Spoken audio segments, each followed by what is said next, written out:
Hai semuanya, pimen kabare, muga-muga apik-apik kabeh ya.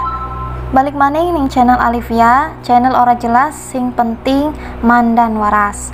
Oke, aku mau bacain cerita horor pendakian gunung yang ditulis oleh nama Facebooknya adalah Eri Fajar. Sebelumnya teman-teman udah pernah mendaki gunung belum? Gimana, ada pengalaman horor? Kalau misalkan teman-teman ada pengalaman horor, bisa share di kolom komentar ya, biar rame, biar kelihatan kalau channel ini ada yang nonton. Sedih banget ya kalau misalkan channel ini nggak ada yang nonton. Oke teman-teman, lanjut aja ke ceritanya. Oh iya, sebelum kita ke ceritanya, pastikan teman-teman udah subscribe channel aku supaya semakin berkembang, like, share, dan komen ya pastinya, supaya channel ini kedepannya semakin maju. Oke teman-teman, ini dia ceritanya. Siang itu, sebagai ungkapan syukur atas kelulusan kami, aku sebut saja Vijay, Bang Ray, Kumal, Ferdi, Bodong, dan Rawon sepakat untuk memanjat gunung. Bagi kami, istilah memanjat gunung lebih populer dibandingkan mendaki. Hari kelulusan kami Selasa, dan kami sepakat untuk memanjat hari Kamis, minggu depannya.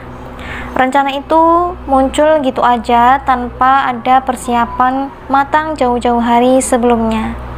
Itu juga dilakukan semata karena untuk merayakan kelulusan kami. Kami semua masih SMA kecuali Bang Ray. Dia anak Mapala yang udah lumayan senior sekaligus kakaknya si Kumal. Boleh dibilang selain Bang Ray dan si Kumal, kami hanyalah pendaki amatir. Tapi bagiku ini adalah pendakian ketiga. Setelah pendakian kedua kemarin gagal muncak di Gunung Lawu karena cuaca tidak mendukung, makanya rencana kali ini kami akan memanjat lagi di Gunung Lawu. Hari yang ditunggu tiba. Kami berkumpul di sebuah toserba yang letaknya di pinggir perempatan. Selain membeli tambahan logistik, titik kumpul ini merupakan pertengahan dari rumah kami masing-masing. Bang Ray menganjurkan kami tak hanya membawa mie instan, tapi juga beras yang sudah dibungkus plastik kecil-kecil. Nantinya beras itu akan menjadi seperti lontong setelah direbus. Selain praktis, cara ini juga irit ketimbang banyak membeli mie instan. Ini udah kami buktikan di pendakian sebelumnya. Semua keperluan di base camp sudah kami rampungkan. Kami sepakat untuk langsung nanjak aja, mumpung matahari masih bersinar terang. Oh iya, kali ini kami memilih jalur via Candi Cetho. Menurut Bang Ray, jalur ini relatif aman dan nyaman karena Bang Ray udah berulang kali nanjak lewat jalur ini.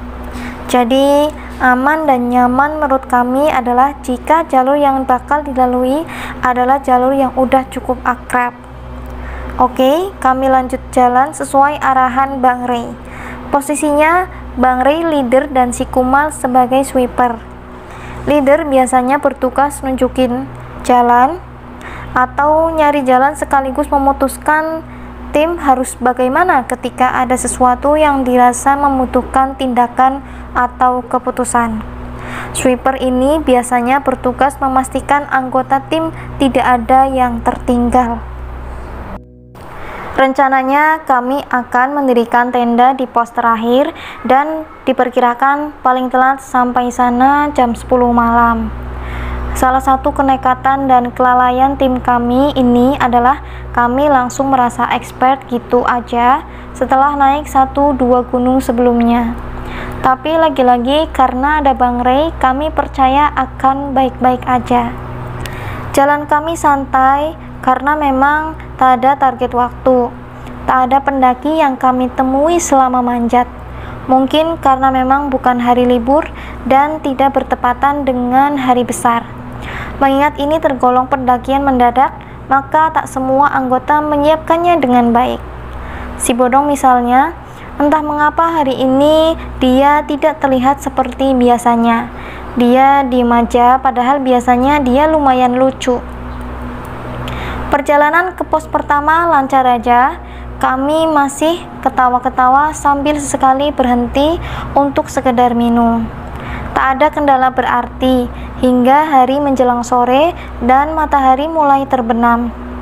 Aku dan Bodong mendengar sayup-sayup suara gemuruh semacam geruduk-geruduk seperti suara gemuruh petir sebelum hujan. Disinilah semua cerita ini bermula. Posisiku tepat di belakang Bang Ray dan si Bodong tepat di belakangku.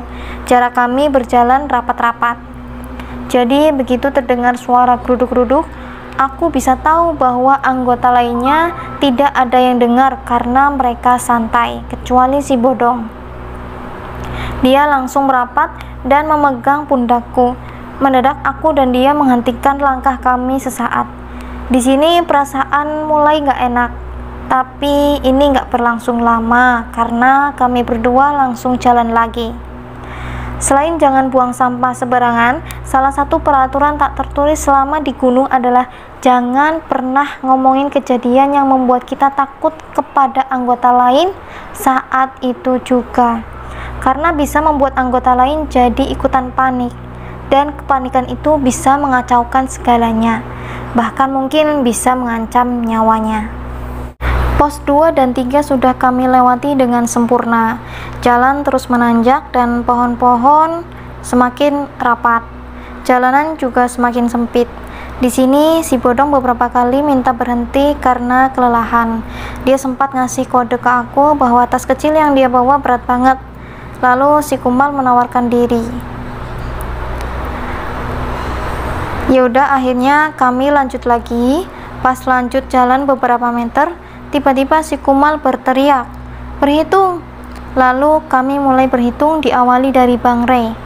1, 2, 3, 4, 5, 6. Ini masih dalam kondisi jalan pelan-pelan. "Hitungnya yang bener dong, diulang sekali lagi," si Kumal ngotot. Wah, nggak bener nih, pikirku. Tapi berpegang pada prinsip tak tertulis para pendaki tadi, maka kami semua berusaha diam dan berpikir positif. 1, 2, 3, 4. Jeda beberapa detik. 5, 6, 7. Spontan Bang Ray dan kami semua berhenti karena mendengar suara itu. Gimana nggak berhenti coba? Kami berangkat berenam. Namun tiba-tiba hitungan anggota menjadi 7. Wah, nggak beres nih. Kira-kira begitu ekspresi anggota lain meski dalam diam. Meski begitu, kami berusaha tetap slow agar tidak panik.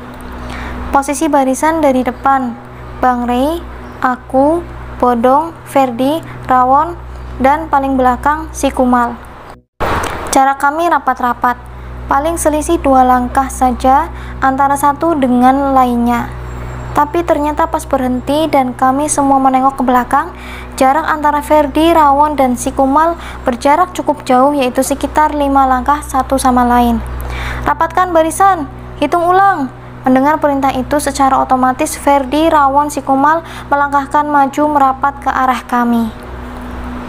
1, 2, 3, 4, 5, 6. Kami menunggu barangkali masih ada yang berteriak 7. Setelah ditunggu agak lama, tak ada suara hitungan lagi setelah si Kumal. Meskipun suara misterius itu hilang, namun ketegangan kami tak hilang begitu aja. Dalam kondisi seperti ini, Bang Ray memerintahkan kami agar berjalan lebih rapat lagi. Terus terang, aku dan lainnya yang masih tergolong amatir belum pernah mengalami kejadian seperti ini di pendakian sebelumnya. Maka kejadian barusan adalah pengalaman pertama sekaligus pengalaman yang nyaris membuat ciut nyali kita.